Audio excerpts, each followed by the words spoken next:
I'm Ted Mulvihill, Director of Veterans Services for the Town of Norwood. We are so glad you could join us for this edition of Veterans Road to Success. We recognize and appreciate those Americans who have courageously contributed to the defense of our nation. We see daily of the sacrifices that our fellow veterans have made to defend the principles that make this country great. We thank you, and we want to assist you and your families by providing information that will ease your transition from military to civilian employment.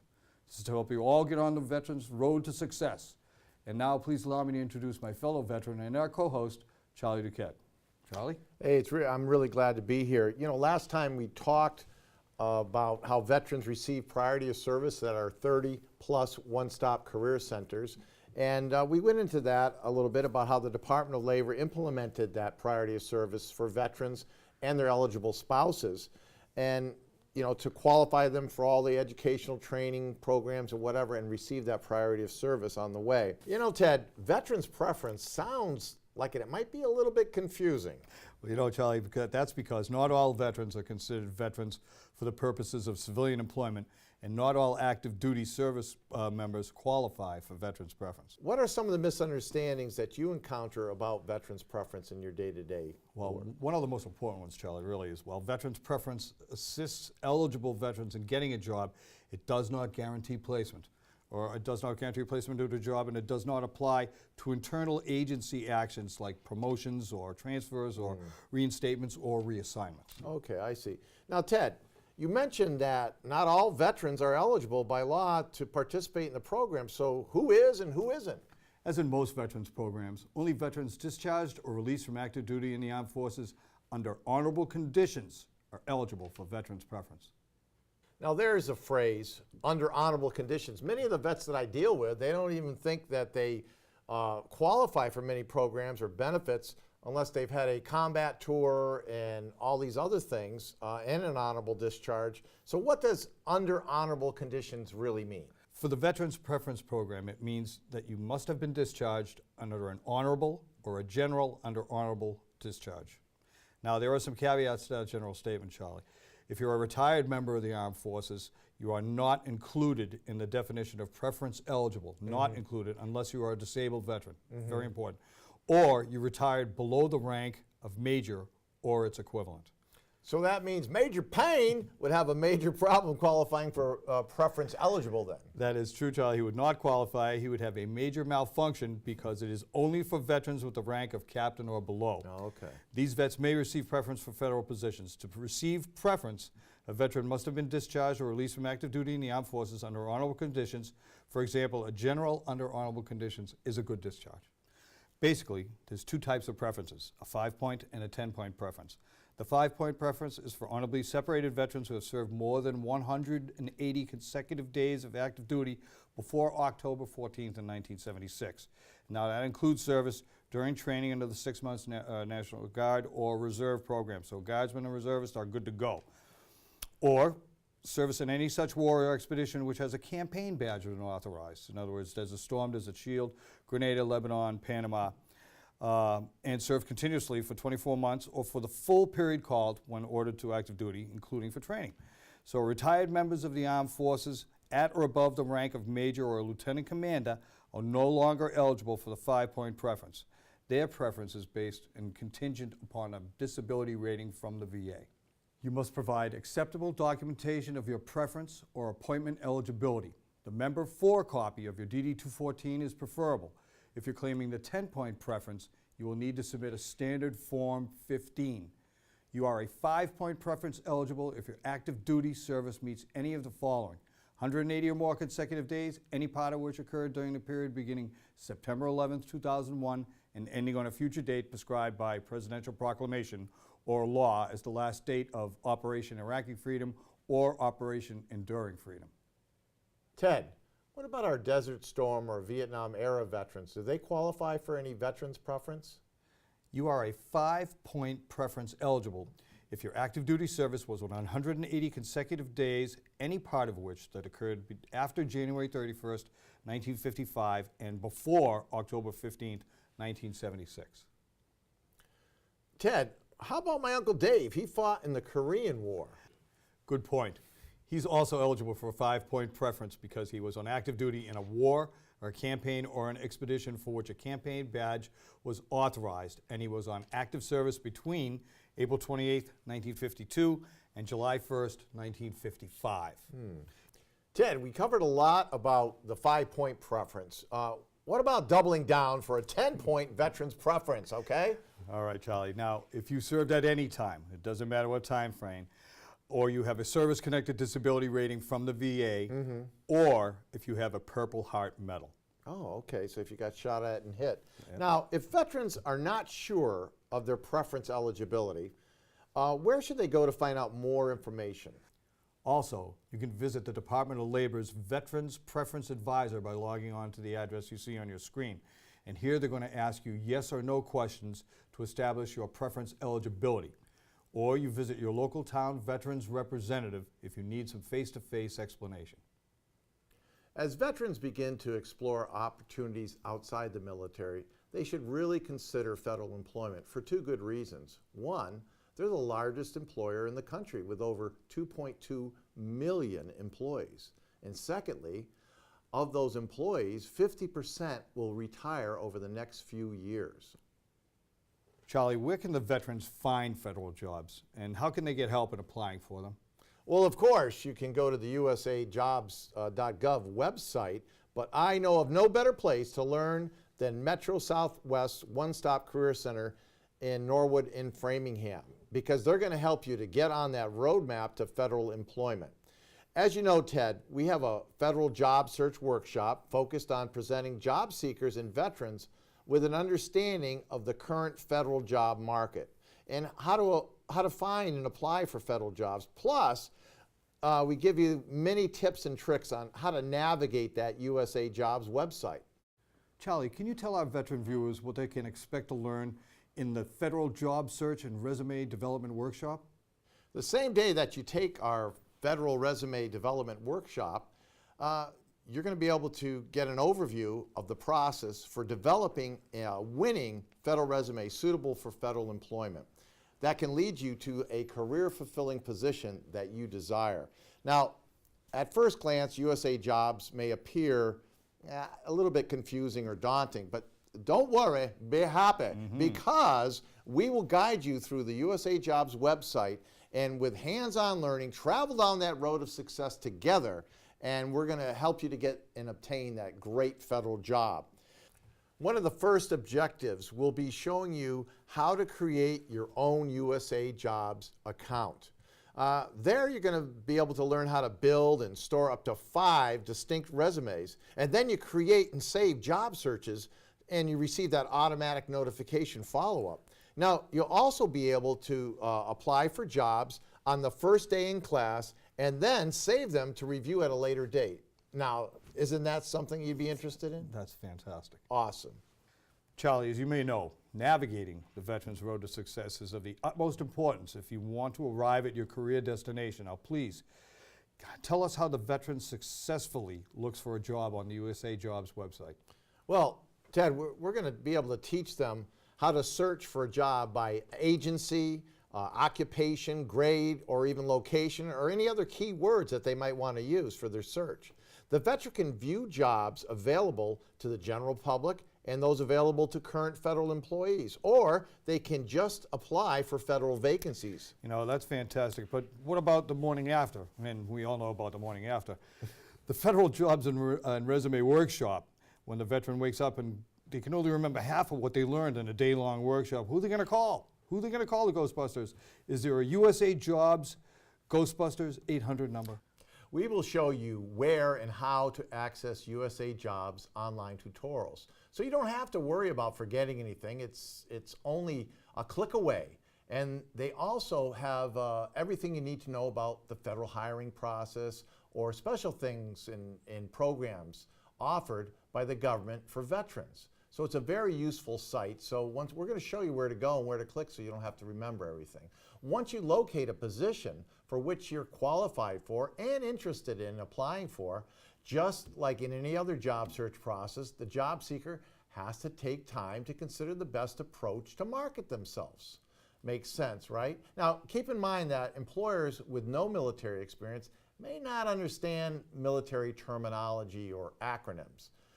Take the time to demilitarize your job titles, your duties, accomplishments, and any kind of training and awards so that they'll easily translate to civilian hiring managers. While your Armed Forces job title will not likely be an exact match to the outside job title of the military, the skills you acquired can be. For example, an infantry MOS, you can highlight transferable skills such as teamwork, leadership, supervision, and attention to detail. Ted, how important is it for veterans to convert their education, their medals, and accomplishments into civilian language and show how these skills are relevant to the position to which they're applying for? Charlie, it's extremely important. For example, you take a warrior who was a captain in the special ops and describe his transferable skills as extensive management experience in critical situations, for example. And you'll also want to explain the courses and training that you've completed by using broad statements, and they're in civilianese, to translate officer training as completed intensive leadership training courses. As you said, it's very critical to demilitarize your job titles, duties, and accomplishments, trainings, and awards so they translate easily to civilian hiring managers. Now, while your Armed Forces job title will not likely be an exact match to the one outside the military, the skills are, and the skills you acquired can be. Okay. Hey, Ted, as you're probably well aware of, we provide career counseling for a lot of warriors that describe themselves as ground pounders. What advice do you give those specialties or MOSs? Well, as I explained to the veteran and explained to you, Charlie, the infantry MOS, you can highlight transferable skills such as teamwork, leadership, supervision, and attention to detail. Good. Recently, we had a Veterans Career Boot Camp, and we were able to witness firsthand from the participants as well as the presenters a good example of teamwork and leadership. We have a video clip of some of the interviews with the vets who were participating, so let's take a look. My name is Tom Seymour. I'm a former active duty U.S. Marine. Most recently, I've worked in the federal government and regulatory compliance field in Washington, D.C. I returned home here to Massachusetts. Shortly thereafter, I found out that the firm that I went to work for did not have the finances to continue to pay my salary and benefits. I've now been out of work a little over a year, and my unemployment benefits have run out. I have been working with the Employment and Training Resource Center, and the biggest benefit that I feel I have gotten is in the form of support. When you're going through a period of like this in your life, there are times where you don't feel good about yourself and you feel everything's falling apart. But I always knew that I could reach out to someone at the center and that they were always there to listen and to help me and to get me through that tough point. Presently, my goal is to continue to work with the Employment and Training Resource Center to make the move back into a career. They are helping me make a transition because I'm not looking just to continue as a legal career, but I'm trying to make a switch over into executive service or management side, which sometimes can be a difficult transition, and they're assisting me with that goal. Well, I enjoy very much the courses that are offered at the Resource Center. I found them very informative, helping me to be up to date as I was in my previous employment for 18 years. So learning what's happening in the now. It's been fabulous. The people are fabulous. The courses, again, I said, were very informative, very helpful, and the one-on-one personal assistance. We have close to 7,000 veterans here in the city of Newton. We feel that we want to make sure that we take care of the veterans that are here in our community, but also regionally. We think that when we partner outside of the city, we actually can create a much bigger impact for people walking in the door. Hi, I'm Jim Glick. I've been looking for work about 8 months now at the Employment and Training Resources Career Center, and my background is as a regional sales director in the high-tech industry. While I was at the Employment and Training Resources Career Center yesterday, I met with Charlie and he made me aware of a job fair that we're at here today, where we're learning about skills that will help us get back into the workforce. One of the things I was most impressed with today is reviewing on how to build your cover letter and resume so that it's something that's specifically what employers are going to be looking for. Additionally, it's a great opportunity to meet with other people and see what they've done to help them get back into the workforce. It was very helpful. Good afternoon. My name is Jake O'Hare. I'm the operations manager of the Employment and Training Resource Office located in Framingham at 1671 Worcester Road. The office just recently opened, and I am currently involved with helping all of the Iraqi and Afghanistan veterans provide opportunities for them to get back to work as soon as possible. We have on board a veterans representative who works specifically with our veterans, to whom we give priority of services to everything that we offer, from sitting down with one of our career advisors to get one-on-one counseling, to being available to all the workshops we offer, beginning with skills assessment right up to learning a little bit about how you manage LinkedIn as a social network in order to get the word out that you are specifically looking for work. We have a great new facility available in Framingham, recently opened in the last month. We encourage all veterans, regardless of whether they be Vietnam veterans, Persian Gulf veterans, Iraqi or Afghanistan, to take advantage of our offices, because we certainly can ensure that we can give you the best quality of services in order to enhance your ability to get back to work as quickly as possible. Thank you very much. Have a nice day. Yes, I was here, and everything that I'm sharing with you, okay, the vast majority of it, I did not know that when I sat down. And that's why it was a difficult job search, because I was just sitting there going, why isn't this working? And I had my LinkedIn profile, and I did nothing with it. But things that you can do with your LinkedIn profile is you can post things on your LinkedIn profile. You can put links to articles where people start looking at you and say, listen, this guy knows his stuff. But visit your LinkedIn profile. See how many people are visiting your LinkedIn profile. See how many people are looking at your resume. If you're on Facebook, clean up your profile.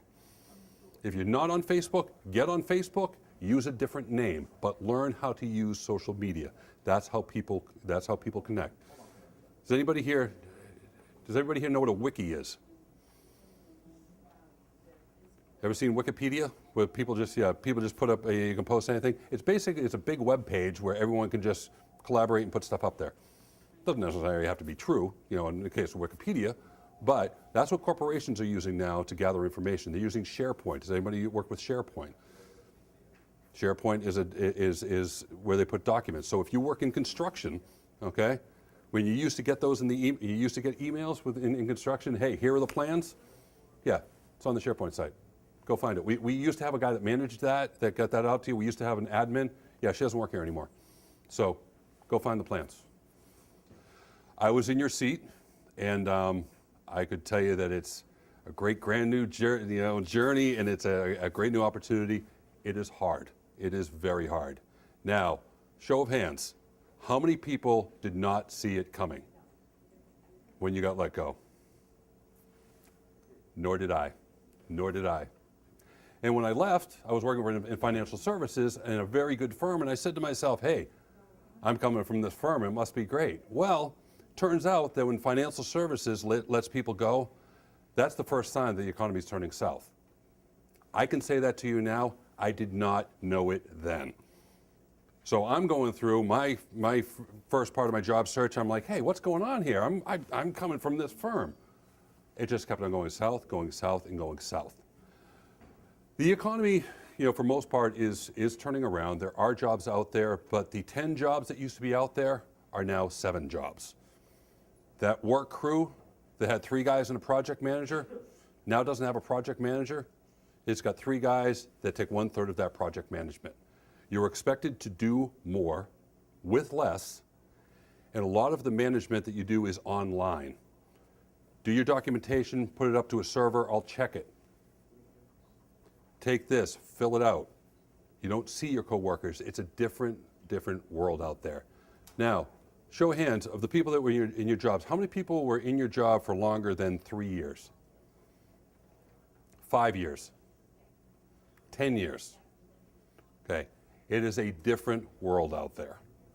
So when you come here, everyone here had a job. The people's job here is to help you get a job. Utilize the services here. But come in here with a plan. Utilize your time, and you'll find out that the job search, it takes time. Yes, it's involved. Yes, it's hard. But your job was your social catalyst. It was also your learning catalyst. This is where you picked up your job skills. This is where you picked up your contacts. You don't have that anymore. You must build that online. Now, how many people here do not have a LinkedIn profile? Everyone's got a LinkedIn profile? Get one and utilize it. Join working groups, post things, post ideas, post slideshows. That's what people are looking for. The company Accenture, I don't know if you've ever heard of Accenture, it's a management firm, do all their hiring off of LinkedIn. The hardest thing, and I learned this here, the hardest thing for companies is not finding the right people, it's finding the right fit. You can go through a resume and it can say, okay, you're a Java developer, okay, you're a hazmat specialist. Will you fit our culture? The best way to find people that fit the culture is by referrals of people that work there. That's why you must be connected not only with the people that you used to work with, not only in your last job, your job before that, but the personal people in your life. What's important, especially at this point in your life, is you have to stay active. You have to stay engaged. It is easy to sit in front of your computer and click through Monster all day and Career Builder all day. I don't have authority on this, but I think there is a way on Career Builder and Monster where you give them enough money and say, send this to everybody. Because I'm getting job listings for the VP of Security, lead cook, and a kindergarten teacher, okay? It really, really takes a lot of your time to sift through all this information that you're getting. Use your LinkedIn profile, get out there, get involved. Now also you have to realize the tough thing about being unemployed is you come out and you realize that there are skills that you need. I'm short on this skill. I am out of the workplace. I no longer have the catalyst towards that skill. One way that you can do that is by getting involved in your community. Okay, whether it be with your town, your school, your church, your synagogue, whatever meeting place, working with people, because remember, everyone that has a job, everyone that's in a position to hire somebody, lives somewhere. It's time for Veterans News to Use. Bulletin from the Department of Veterans Affairs. They are publishing a proposed change in the rules to add 5 diagnosable illnesses which are secondary in service-connected traumatic brain injury. The Secretary of Veterans Affairs, Eric Shinseki, said, "We must always decide veterans' disability claims based on the best science available, and we will. Veterans who endure health problems deserve timely decisions based on solid evidence that ensures they receive benefits earned through their service to their country." The National Academy of Sciences Institute of Medicine reported that sufficient evidence of causal relationship existed between moderate or severe levels of TBI and diagnosed unprovoked seizures, Parkinsonism, dementia, which also are included in pre-senile dementia of an Alzheimer's type, and post-traumatic depression along with hormone deficiencies. 5 new members have been appointed to the Department of Veterans Affairs Advisory Committee on Women Veterans Issues, an expert panel that advises the VA of issues and programs affecting women veterans. The VA relies on the Advisory Committee on Women's Veterans to provide insight on key issues that impact the women veterans population. The committee's recommendations provide guidance that direct the VA's efforts to identify and address the diverse needs of women veterans, said Secretary of Veterans Affairs Eric Shinseki. Also in the news, the Department of Veterans Affairs reported the Million Veteran Program, or MVP, recently enrolled its 100,000th volunteer research participant, marking a major milestone in the nearly 90-year history of VA research. Launched in 2011, MVP is a landmark research effort aimed at better understanding how genes affect health Up to 1 million veterans are expected to enroll in the VA study over the next 6 years. MVP is now at 40 VA medical centers nationwide, with additional VA sites opening for enrollment in the coming year. The VA chief researcher, Dr. Joel Coopersmith, said, "The VA could not have achieved this without altruistic veteran volunteers." Well, that's all the time we have for this episode of Veterans Road to Success. Thank you all for joining us, and have a pen and paper ready as you write down the additional resources that you may find helpful as you make your transition to the federal civilian workforce.